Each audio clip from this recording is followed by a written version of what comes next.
Venimos mencionando ya esta cuestión en el programa, no queremos desatenderla porque si bien hay una media sanción, todo indica que el debate continuará y ahora se está consultando desde el Ministerio de Producción, por ejemplo, a quienes tienen formación para saber efectivamente qué abordaje dar al tema de lo que se puede llegar a considerar plaga de palomas. Vamos a consultar nosotros al ingeniero Roberto Escota, titular de la Cátedra de Sanidad Vegetal de la Facultad de Ciencias Agrarias de nuestra ciudad. Buenas noches, ¿cómo le va, Roberto? Buenas noches, ¿cómo le va? Muchas gracias por invitarme. Al contrario, gracias por atendernos. Entiendo que ha tenido posibilidad de seguir un poco el tema porque además de estar y de ser público, la situación que se da en el Ministerio de la Producción, donde pretenden abordarlo con especialistas, también lo ha tenido como parte o protagonista. Sí, yo formo parte como representante de la Facultad de Ciencias Agrarias de la COPROVESA, de la Comisión Provincial de Sanidad Vegetal, en el cual tratamos temas relacionados y uno de los que se estuvo tratando en las últimas reuniones fue el problema fundamentalmente del tema de aves plaga, generalmente lo que es, hablamos de paloma y cotorras, y otra plaga también que son importantes a nivel regional, como son los cerdos jabalí o el cerdo salvaje, digamos, que están siendo problemas en una región importante, digamos, lo que sabes, en toda la provincia, en lugares con más efecto, con menos problemas, pero está presente en toda la provincia. Y un tema a destacar que es problema en la parte rural, pero también se está empezando a ver problemas en la parte urbana por el tema de estas aves, digamos, de las palomas y de cotorras, ¿no? En relación al proyecto que ya tiene media sanción, habla de palomas. Creo que es la primera vez que se pone tanto énfasis en la situación de las palomas torcaza. ¿Es un proyecto que entiende usted tiene asidero técnico? ¿Está bien pensado?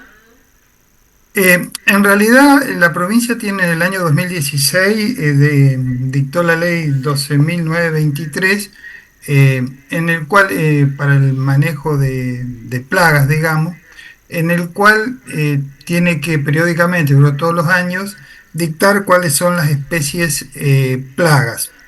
Entonces, lo que se estuvo tratando en el ministerio en esta reunión el último miércoles era la posibilidad de nombrar, digamos, o de declarar plaga a estas tres especies, como sería el tema de palomas y cotorras, que son especies autóctonas, y el tema del jabalí, que es una especie exótica.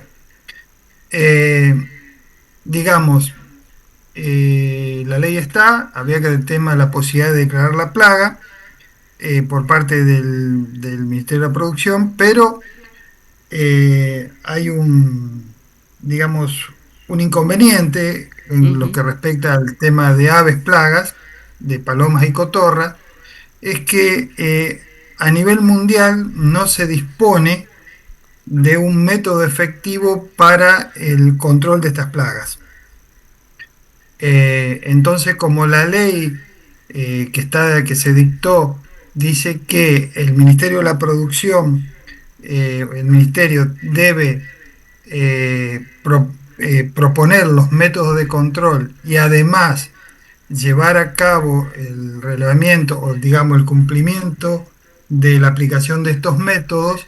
Al no haber métodos, se dificulta el problema, se dificulta el tema de declarar la plaga, porque uno la declararía Claro. plaga, pero dirá al productor, está bien, ¿cómo la controlo?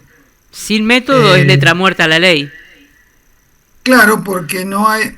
Lo que pasa es que el tema de las aves plaga, ustedes fíjense el cambio que hemos tenido en nuestra región, si tomamos, bueno, un siglo, es común, hemos escuchado, o en Santa Fe tenemos un palomar en el centro de la ciudad. Sí. Y en los campos, a principios del siglo pasado, fin del siglo XIX, había también palomares y se lo utilizaba fundamentalmente para tener proteína, para comer los pichones, para carne. No era para diversión, ¿no? Eh, ¿Pero qué? ¿Cuál era el sistema productivo que teníamos en esa época? Prácticamente muy poca agricultura, ganadería. Todo esto fue cambiando a lo largo de un siglo y en esta última etapa, en el último cuarto de siglo, que ya estamos en el siglo XXI, en nuestra región prácticamente hemos incrementado en forma muy importante lo que es agricultura.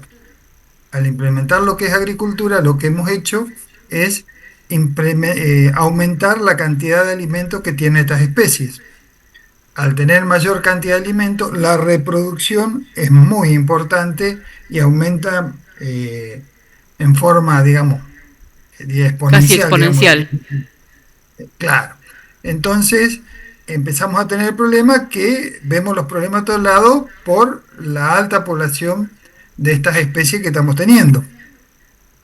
Por lo Entonces, cual, por lo que usted dice, ingeniero, pensando en aquello que de alguna manera fue el origen de la posibilidad de tener en claro qué se podía hacer con las palomas, el consumo de su carne, aquí no se estila obviamente, pero ¿hay mercados para ese tipo de opciones?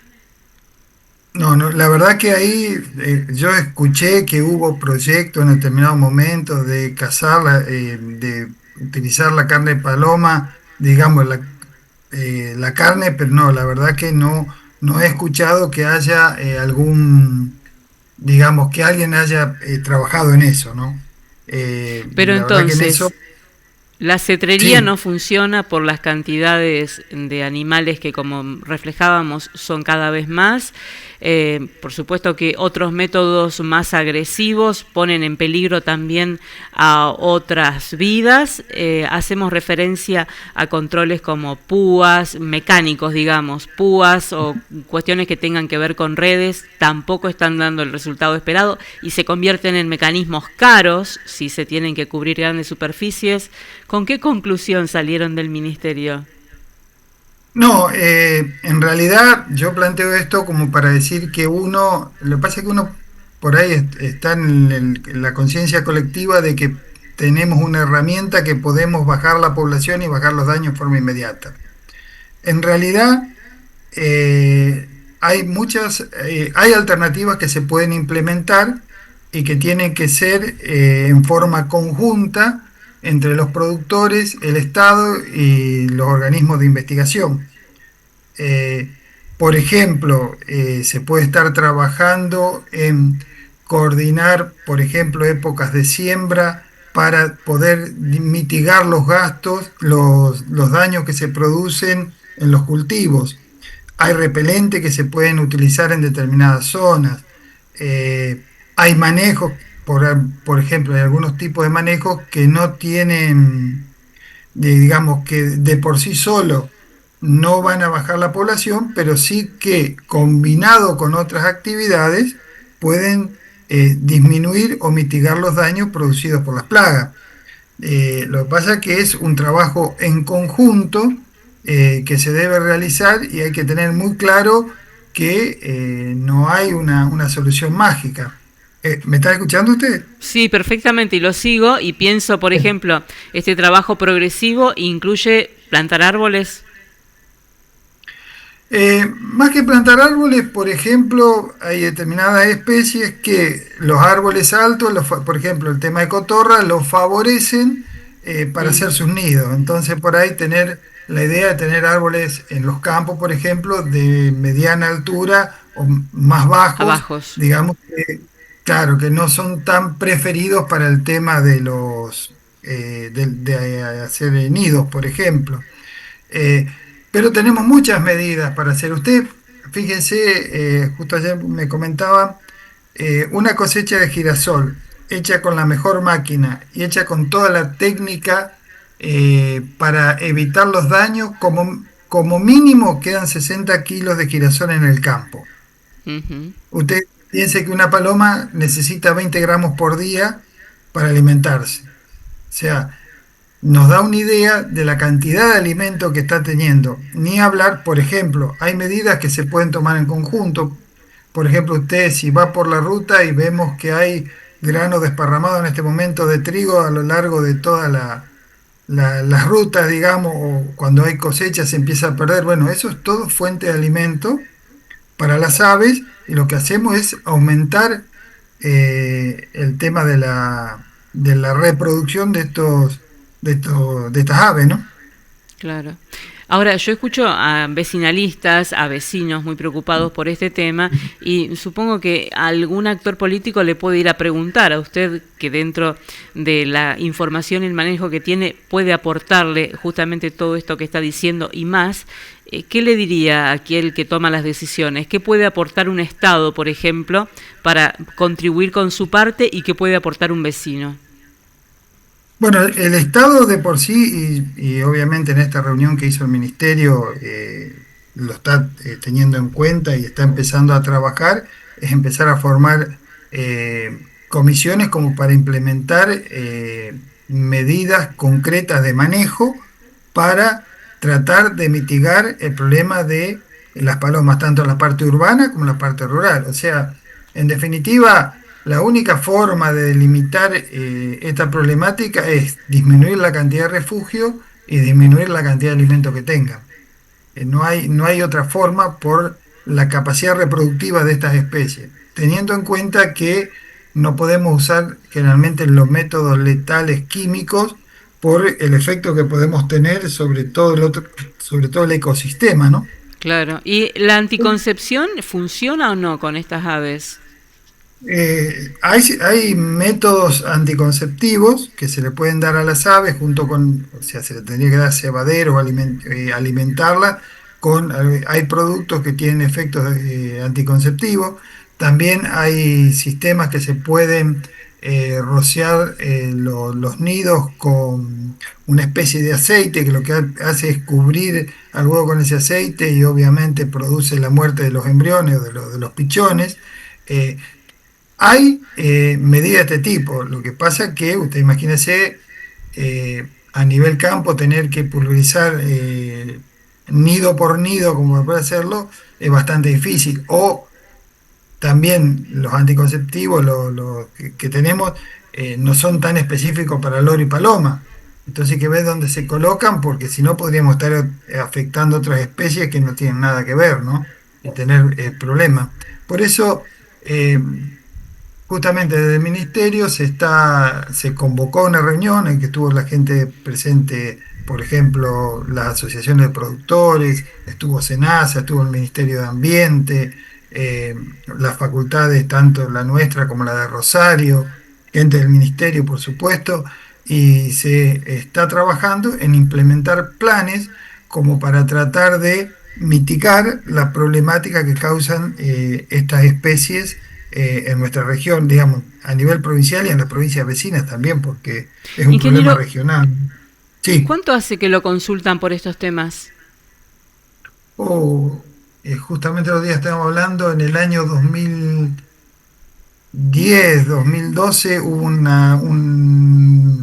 digamos, un aumento importante en la población de palomas y ahí se empezaron con el tema de los trabajos. eh, sobre el tema de aves. Yo tengo un proyecto de investigación en el año 2004-2005 que trabajamos el tema por los problemas que teníamos de cotorras en los frutales, por ejemplo, acá en el campo experimental de la Facultad de Agronomía, y probamos repelente. Bueno, en ese caso el único método válido para evitar los problemas fue poner redes en los frutales, digamos una exclusión total. Ese es el Sí. único método efectivo que se puede utilizar. Obviamente en cultivo extensivo es impracticable a nivel económico, ¿no? Echar Aunque todo un sea por campo corto completo. espacio de tiempo, ¿ha visto Sí. a nivel político general trabajar este tema con la suficiente seriedad como para que se logren resultados? ¿Ha visto que ha disminuido la población de cualquiera de las dos aves mencionadas, aunque haya durado poco, repito, o nunca se ha intentado en serio y se han visto resultados? Eh, en realidad, muchas veces este tema surge, es cíclico porque aparecen años en los cuales las poblaciones son muy importantes y empiezan a tener daños considerables o daños importantes en los cultivos y ahí hay una demanda fuerte y al próximo año cae y ya no es tanto la demanda y por ahí los planes se descontinúan, ¿no? Eh, Lo que pasa es que, por ejemplo, nosotros tuvimos en la provincia de Santa Fe campañas, como fue la ley de cotorras, digamos, de control de cotorras, que fue en la década de fin de 70 y 80, en el cual se aplicaban productos para matar cotorras en los nidos. Y ahí verdaderamente hubo información que bajó la población. En nuestra provincia se vieron que en esa época que bajó la población de cotorras. Lo que pasa es que el impacto que ha tenido eso en toda la cadena trófica en el ambiente, hoy hacer una cosa de esa es prácticamente, digamos, no tiene sentido Impensado. ecológicamente, ¿no? Claro, ecológicamente no podemos estar utilizando este tipo de métodos. Pero justamente en esta plaga, fundamentalmente en cotorra, el control letal puede llegar a tener un efecto. En paloma sería totalmente inútil porque la capacidad reproductiva que tiene, usted puede matar un 10% de la población y a los 2 meses tiene el doble de paloma que tenía porque tiene más alimento y sigue el tema de la reproducción. Entonces ese ¿Es es un verdad que tema, cuanto más estrés tienen, más reproducción? cuando más comida tienen, más reproducción. Bien, Es así. No relación hay, muy eh, directa. sí, digamos, pueden aumentar la cantidad de huevos, pero a su vez la cantidad de postura al año. Digamos, la paloma es una especie que tiene como estrategia poner muchos huevos, y usted fíjese que los nidos de paloma no son muy cuidadosos, muy armados, digamos. Tienen más la parte de reproducción que de cuidar los pichones. En cambio, el tema del oro es muy distinto, que tiene 2 épocas de reproducción y prácticamente un año hasta que el nuevo, digamos, loro están como para generar otro nido, digamos. Con un Entonces, entretejido son muy cuidadoso. exactamente, son dos especies con estrategias muy distintas para supervivencia. O sea, aparte que tener en cuenta una paloma, hay especies de paloma que pueden volar hasta 400, 500 kilómetros del lugar donde están. Y normal puede ser 50, 60, 100 kilómetros. Tal vez un cultivo que está atacado en nuestra zona está en la zona de San Cristóbal, el tema del asentamiento. Entonces, todo esto hace una complejidad importante para el manejo de esta plaga. Yo creo que, por lo menos en la última reunión que tuvimos en el ministerio, está la intención de trabajar en todas aquellas alternativas que nos permitan mitigar la problemática del daño de las palomas, de aves plagas, digamos, tanto a nivel rural como hoy también se está viendo a nivel urbano. A nivel urbano molesta el tema de ensuciar, el tema de cosas, pero también el problema de la transmisión de enfermedades que se pueden dar por los excrementos de las aves en ¿Y distintos cuáles son esas lugares. enfermedades? Hay transmisión de enfermedades que son respiratorias, hay otras que son transmisión de parásitos que se pueden llegar a dar por el tema de los excrementos de las aves, ¿no? Le agradezco mucho. Queda una conclusión de esta nota. Si no se empieza, por más que sea lento, no se va a lograr el resultado esperado, ¿no es cierto? Sí, yo creo que por lo menos es una buena predisposición que vimos por parte del Ministerio, el Secretario de Agricultura, de trabajar en esto y de formar, empezar a formar los grupos de trabajo como para llevar adelante las acciones que nos permitan atacar este problema, sabiendo que es un problema complejo y que es de una nueva realidad del sistema productivo que tenemos en nuestra región, ¿no? Manténganos Le al estamos, tanto, por favor, de esos avances. Muy amable. Gracias por habernos atendido. ¿cómo no? Bueno, muchísimas gracias, ha sido un gusto.